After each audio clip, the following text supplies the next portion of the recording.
Welcome to GK news 9. కరీంనగర్లోని Shri Lakshmi girls and women's hostel నిర్వాహకుడు సుమారు 15 మంది వరకు విద్యార్థినుల దగ్గర హాస్టల్లో ఉండడానికి ఒక నెల అడ్వాన్స్గా తీసుకుని గత 4 రోజుల నుండి విద్యార్థులకు భోజనం పెట్టకుండా తప్పించుకుని తిరుగుతున్నాడని, ఫోన్ చేస్తే స్పందించలేడని, గత 4 రోజులుగా భోజనం లేక పస్తులుంటున్నామని సామాజిక మరియు ఎంఆర్పీఎస్ నాయకురాలు దండు వరలక్ష్మిని సంప్రదించగా స్పందించిన నాయకురాలు విద్యార్థులతో కరీంనగర్లోని 2వ పట్టణ పోలీస్ స్టేషన్లో ఫిర్యాదు చేశారు. స్పందించిన సర్కిల్ ఇన్స్పెక్టర్ విచారణలో భాగంగా విద్యార్థినులను మోసం చేసిన హాస్టల్ నిర్వాహకునికి ఫోన్ చేసి పిలిపించి విద్యార్థినులు కట్టిన డబ్బులను తిరిగి చేసి విద్యార్థులకు తగు న్యాయం చేశారు. అలాగే విద్యార్థినులకు భోజనం ఏర్పాటు చేశారు. విద్యార్థుల ఫిర్యాదుపై స్పందించిన సర్కిల్ ఇన్స్పెక్టర్కు ఎంఆర్పీఎస్ ఆధ్వర్యంలో సన్మానం చేశారు. ఈ యొక్క కార్యక్రమంలో దండు వరలక్ష్మితో పాటు దండు అంజయ్య, బెజ్జంకి నరేష్, గోస్కి, శంకర్ తదితరులు పాల్గొన్నారు. తమ పరిస్థితిని అర్థం చేసుకుని తమకు అన్ని విధాల సహకరించిన దండు వరలక్ష్మికి మరియు పోలీసులకు కృతజ్ఞతలు తెలిపిన విద్యార్థినులు.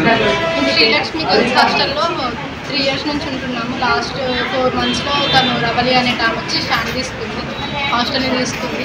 లాస్ట్ మంత్ మేము అందరు హాస్టల్ ఫీ కట్టేసామన్నట్టు అవన్నీ మా దగ్గర కలెక్ట్ చేసుకుని తను వెళ్ళిపోయింది. మాకు ఇన్ఫర్మేషన్ ఇవ్వకుంటారు. మాకు ఫుడ్ లేకపోయేసరికి మేము ఇట్లా మేడంకి ఇన్ఫామ్ చేసినాము, వరలక్ష్మి మేడంకి ఇన్ఫామ్ చేస్తే తను స్టాండ్ తీసుకొని మా కోసం మళ్ళీ ఎక్కడ చూసుకొని. నా పేరు నిమ్సి. మేము ఒక హాస్టల్లో ఉండేవాళ్ళం. మా వార్డెన్ మనీ తీసుకుని మమ్మల్ని మోసం చేసింది. అంటే 2 days మాకు ఫుడ్ లేకుంటున్నాం. అప్పుడు మేము టౌన్ దగ్గరికి పోలీస్ స్టేషన్ దగ్గరికి వెళ్ళినాం. అప్పుడు మాకు వరలక్ష్మి అక్క కలిసింది. ఆ అక్కనే కవన్ దగ్గరికి తీసుకెళ్ళింది. అంటే ఆమెని వెతికినాం కానీ దొరకలేదు ఆమె. మళ్ళీ మేము రిటర్న్ పోలీస్ స్టేషన్కి వెళ్ళినాం. అప్పుడు వరలక్ష్మి అక్క మనకి ప్రొవైడ్ చేసింది. మళ్ళీ మేము హాస్టల్కి వెళ్ళాము. మళ్ళీ పోలీస్ స్టేషన్కి వచ్చాము. అప్పుడు వాళ్ళు తీసుకొని వచ్చారు, వాళ్ళని మా మనీ మాకు ఇప్పించారు. మేము శ్రీలక్ష్మి గర్ల్స్ హాస్టల్స్లో ఉన్నాము.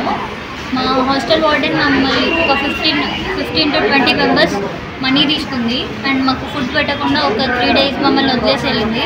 మేడం గారు వచ్చారు, మేము ప్రాబ్లం చెప్పిన వెంటనే మా ప్రాబ్లం సాల్వ్ చేయడానికి 2 days మాతో పాటు ఉండి మాకు మా మనీ అందరికీ నియర్లీ 20 మెంబర్స్ మనీ మా అందరికీ రిటర్న్ వచ్చేంత వరకు ఉండి మా అకౌంట్స్కి కట్టిపించి మాకు ఫుడ్ అనేది అరేంజ్ చేసి వెళ్ళారు మేడం.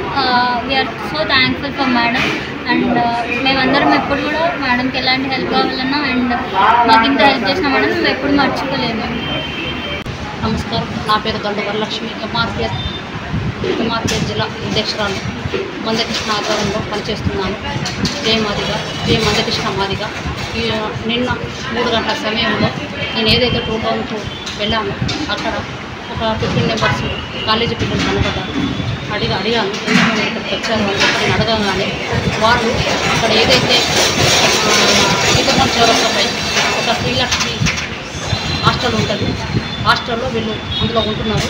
1 month నుంచి అమౌంట్ పే చేశారు. 3,800 3,500 అని పేమెంట్ చేసి ఆ ఇన్ఛార్జ్ ఎవరైతే వాళ్ళు ఉంటారో వాళ్ళ ద్వారా కలవలేదు మేడం, ఇక్కడ నాకు ప్రాబ్లం అయింది, ఈ విషయం అయిందని చెప్పి తెలవంగానే వెంటనే ఎస్ఐ దగ్గరికి వెళ్ళి ఎస్ఐ దగ్గరికి వెళ్ళి సపరేట్ ప్రాబ్లం అయిందంట. మరి ఈ పిల్లలు కాలేజ్ అమ్మాయిలు వాళ్ళ ఫుడ్ కూడా ఇబ్బంది అవుతుందంట. సంగతి అది అని అంటే మరి అమ్మాయి అయితే వాళ్ళ కాడ కమ్మన్ కాడ ఉంటుంది అని అంటే ఆ కమ్మన్ దగ్గరికి వెళ్ళాము. 15 members పిల్లలను పట్టుకొని కమ్మన్ దగ్గరికి వెళ్ళి అక్కడ వెతికాము. 5 దాకా వెతికాము. 5 దాకా వెతకపోతే తను దొరకలేదు. వెంటనే మళ్ళీ టౌన్కి వచ్చేసాము. వస్తే సార్ వాళ్ళు లేకపోతే మళ్ళీ మార్నింగ్ వెంటనే సే గారి దగ్గరికి వెళ్ళాము. సే గారి దగ్గరికి వెళ్ళాము. సార్కు ప్రాబ్లం అని చెప్పాము. చెప్పగానే వెంటనే సార్ పాపం దయచేసి అసలు వాసానికి అలా సార్ది మ్యారేజ్ చేస్తున్నారు. వెంటనే సార్ ఏం చేస్తున్నానంటే వెంటనే వీళ్ళకి ఫుడ్ అరేంజ్ చేసి మీరు బాధపడకండి, మీకు పేరెంట్స్ తెలియదు, సరే మీ పేరెంట్స్ తెలియదు, ఓకే నో ప్రాబ్లం, మీరు బాధపడకండి, నేను చేస్తా, మీ ఫ్రెండ్స్ పోలీస్ అమ్మ, మీకు న్యాయం చేయడానికి మేము ఉన్నాము అని చెప్పి 2 CI గారు వాస్తవానికి ఒక దేవుడు అనుకోవాలి. ఈరోజు ఇంతమంది 20 మంది కాలేజ్ అమ్మాయిలకు న్యాయం చేసేది సార్. వెంటనే పాప మధ్యాహ్నం భోజనం అరేంజ్ చేశారు. మళ్ళీ వెంటనే ఈరోజు మీ విత్ ఫోన్ ట్రాక్ పెట్టి వాళ్ళని తీసుకొచ్చి వాళ్ళకు 6,000 దాకా అమౌంట్ 60,000 దాకా అమౌంట్ ఇప్పించి ఎవరైతే 3,800 3,500 ఉన్నదో అమౌంట్ సార్ ఇప్పించిండు. Hi, this is Neha Shetty. Please subscribe to GK News.